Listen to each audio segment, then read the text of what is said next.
Hello folks, Changer here, and welcome back to more Pokemon Blaze Black 2.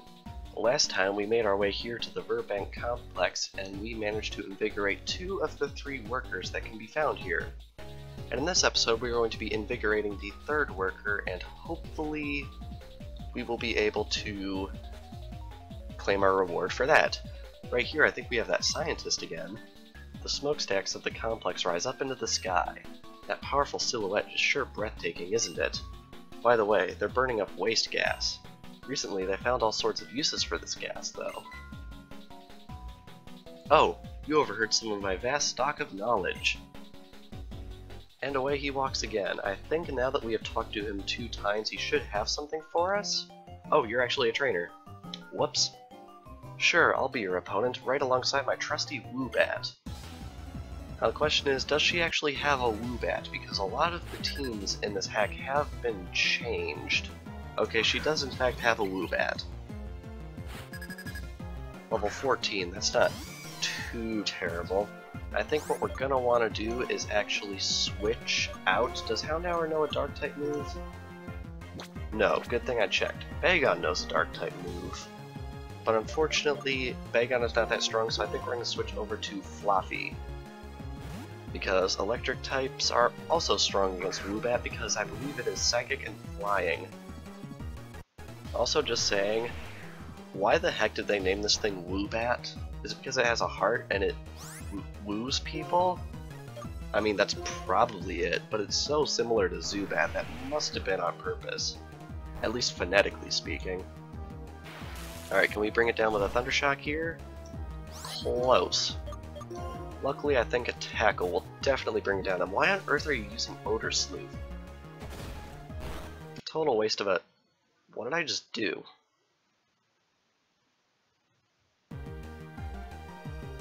Huh. Apparently ZL is mapped to pausing the game? Okay. Oh well, I guess we'll have to just go with it. I'm gonna have to change that mapping. That was definitely not on purpose, and I apologize for that. We're gonna go over to Riolu here, I think. Not entirely sure why, it's just we don't have the greatest arsenal against grass types, so we're just gonna have to go with it. But yeah, I managed to bump the ZL button on my controller, and I guess that's mapped to pausing for some very odd reason. Not sure what's up with that. Still don't know all the in and outs on this emulator. Oh yeah, I forgot, Force Palm can paralyze. Totally forgot that was a thing. Alright, so we managed to bring down that Cherubi there, and now we've got a Vulpix coming in. I think we'll keep battling for that one. Alrighty. I think we'll just keep spamming Force Palm. I really like Force Palm, as you can probably tell. You can probably also tell why I really wanted it for Chiren's battle, but unfortunately we weren't able to get it by the time we faced Chiren. Definitely would have been useful there, as well as against Roxanne, because Roxanne was arguably more difficult than Chiren. But anyway, we brought down the Lass right there, which is awesome. Getting our experience for that. Oh, it's darker out because it is now 8 o'clock. Wow, the water looks really pretty right here with the reflections in it. Wow, I never noticed that before. That is awesome. Those gas holders are sure an expression of harmony, aren't they? There's a reason behind that shape. A sphere is best for withstanding in the tremendous pressure inside. It would be nice if they would draw a Pokemon on these gas holders too. Why would he say that? Oh, you overheard some of my breathtaking knowledge. Are you actually interested in what I have to say? That would mean I have a complex buddy. That makes me really happy. Well then, take this with you, and we get an ether. Not the greatest reward in the world, but it's something. We also have this woman right here that we haven't talked to yet. Oh my, why, you have a Pokédex, don't you? I heard that the newest Pokédex has an amazing function called the Habitat List. Could you use it to show me what kind of Pokemon live in this complex? Oh, you don't have the habitat list for the complex filled up yet. Okay, I guess she wants us to catch all the Pokemon that can be found here. presumably natively in the original Black and White 2 and not in this hack, given what we discovered with the, is there a person back there? It's kind of hard to tell with the low pixel density of the DS. But yeah, as I already mentioned, the habitat list is not updated to include Pokemon introduced to areas in the hack, which is a little unfortunate, but we're going to have to come back and get that once we manage to fill out that habitat list, because we're obviously going to be doing that eventually. Got TM46 Thief there, which is awesome, and here we have the third worker. Working at this complex was my dream, but now that it's come true, I've got everything I want. What? The foreman says so? Okay, fine. We just have to battle, right? Alright, let's battle. Hopefully this won't be too terribly difficult.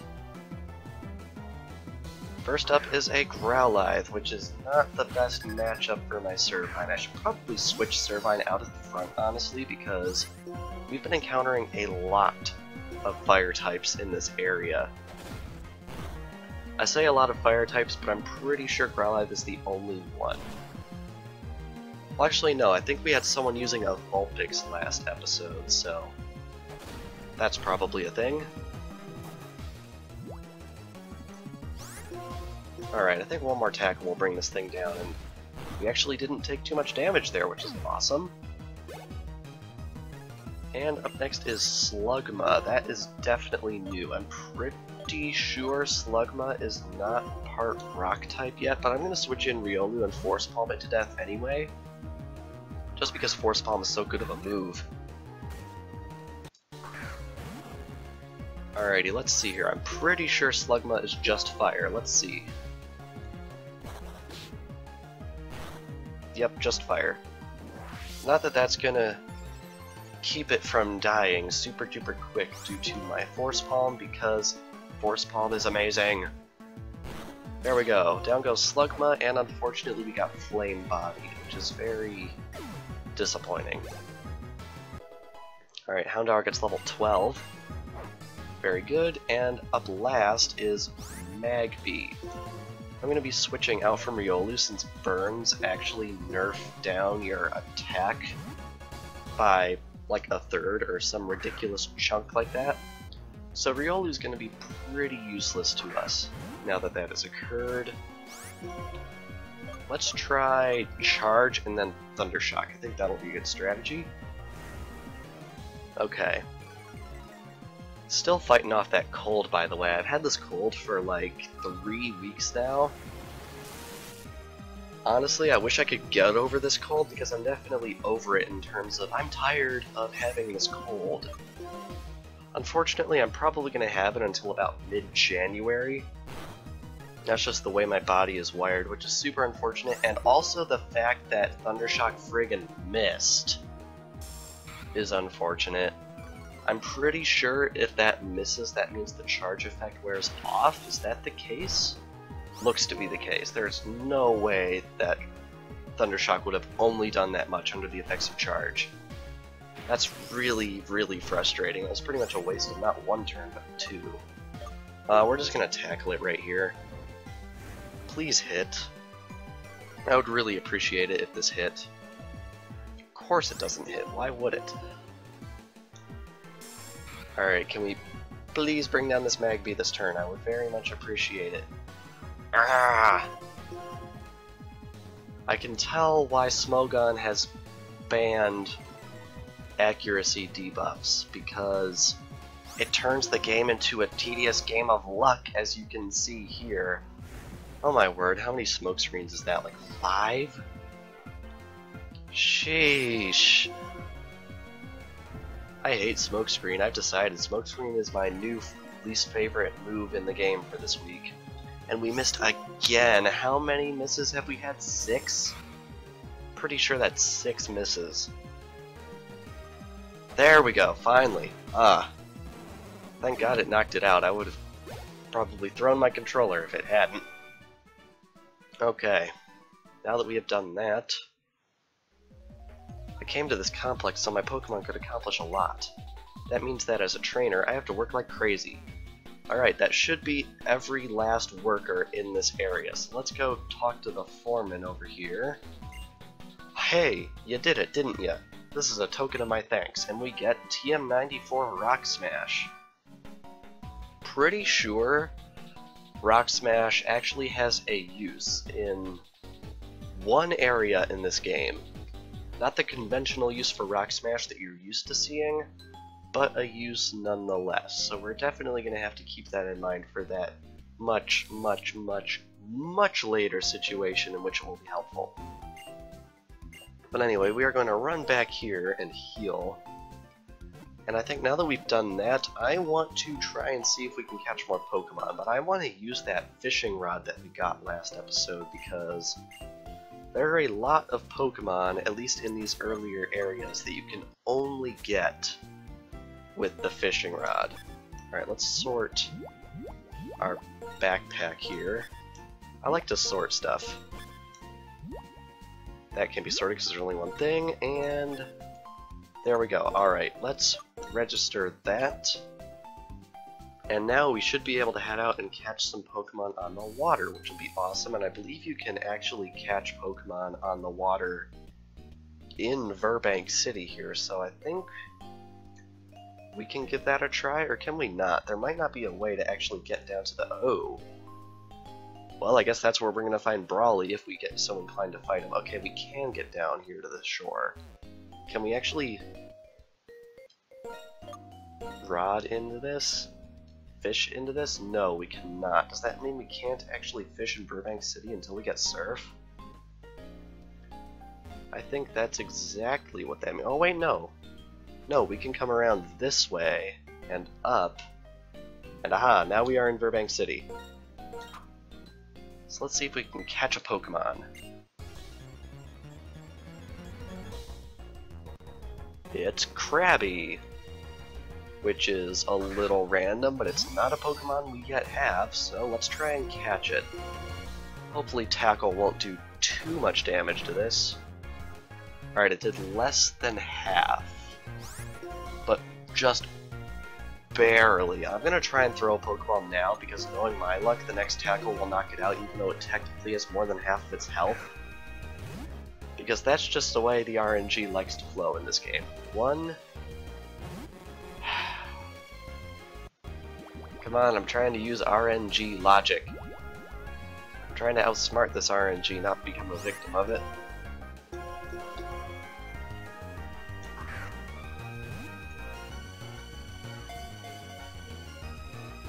Man, it didn't even shake that time. I'm not going to tackle it again though, because I know the game will just like to spit in my face and knock it right out. Even though it's still in the green. It's just the way this works. The game will always try and outsmart you. Okay. What the heck? It's just a Krabby, guy. It's just a Krabby. Honestly, since when was Krabby of any use to anyone?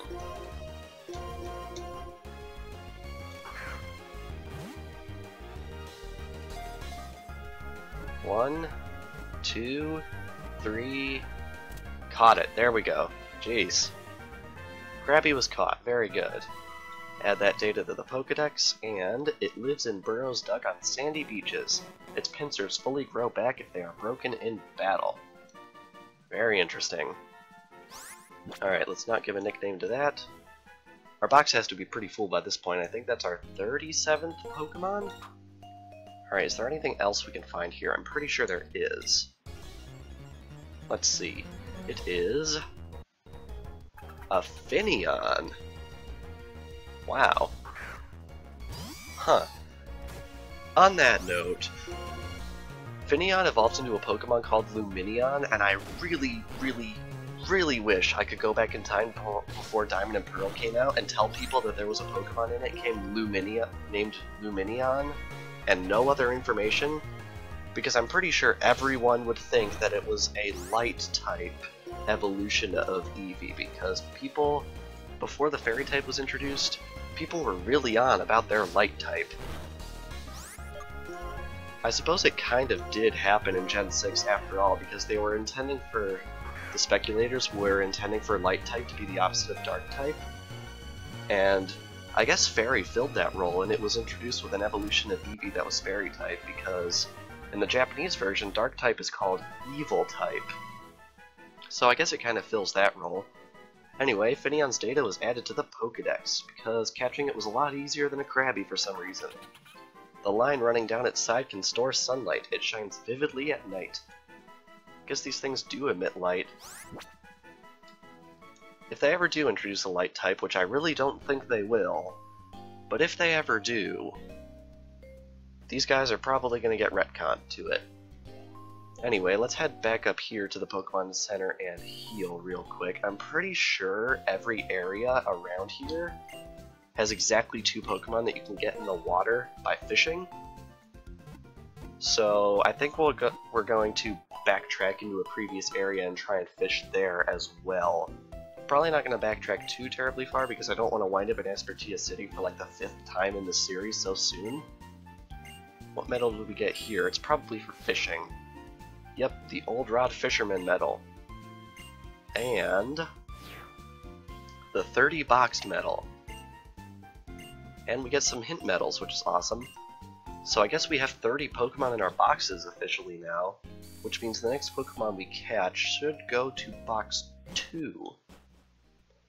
Which is pretty crazy. We caught a lot of Pokemon. I'm pretty sure I've caught more Pokemon that aren't legendaries here than I did in the entire LP of Liquid Crystal, because I'm pretty sure in Liquid Crystal I only caught like 2 Pokemon that weren't members of my team and weren't legendaries. Alright, let's try Super Rod here and see what we can find on Route 20.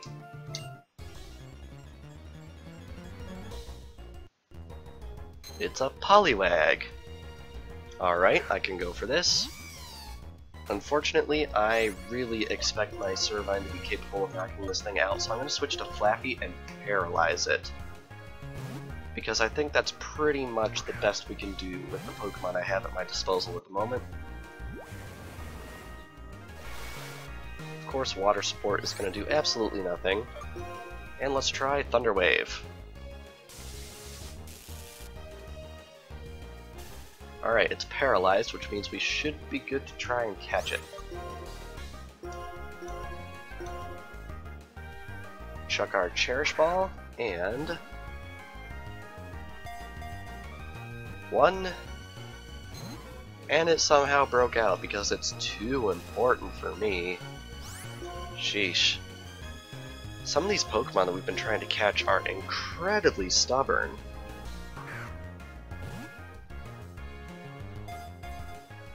One, 2, 3, caught. Very good. We got Poliwag. Awesome. Get that data added to the Pokédex. Its skin is so thin, its internal organs are visible. It has trouble walking on its newly grown feet. That's one thing I find a little bit odd. Pokédex entries always mention previous forms of Pokemon, like how there's the entry with Vulpix saying it originally has a single white tail, but when it hatches from an egg, it already has 6 tails. So why even mention that? It just seems a little bit odd to me. Maybe they're just leaving room for pre-evolutions of Pokemon and stuff like that. I don't know. Although they haven't introduced pre-evolutions of anything since Generation 4, so... And it's yet another Poliwag. I know there's another Pokemon you can get on this route. Probably going to try only a couple more times and then end off the episode, because as I think you all can probably tell, my voice is kind of done with me at the moment. Recording this episode immediately after the last one, so I've basically been talking straight for an hour, which is not something you should really do to your voice on a regular basis. Alright. Please be something new. It's not something new. Darn it. Yet another Poliwag. Oh well, at least we get the experience for it, and I think this will actually inch us right over the threshold for level 19 on Servine, which is pretty sweet. Yep, there it is, level 19 on Servine. Very much appreciated. Alright, I'm gonna give this water one more chance. What are we gonna get? It's... Darn it, another Poliwag. Ah well, it was worth a shot. I really want to catch something new just so we can put something into box 2. But I suppose there's no harm in waiting until the next episode to do that. Alright, one more try. I feel like a gambler here, but one more try. It's a sign, guys. Alright, I think we're gonna be ending things off right about here. So, in this past episode we got... what did we get? We get 2 different technical machines and 3 new Pokemon? That's not bad. In fact, I think that's pretty respectable. So, this past episode we concluded our conquest of the Virbank Complex. We revitalized all the workers and got a reward from the foreman. We found out where we can find the next gym leader of Hoenn when we're so inclined to get our butts handed to us. And next time on Pokemon Blaze Black 2, I think we're going to be... I'm actually not sure what I want to do next episode. We're either going to go explore and try and catch more Pokemon in the complex and in the water, or we're going to go straight to the gym. I don't know, I have a week to decide. But anyway, without further ado, I will see you guys next time.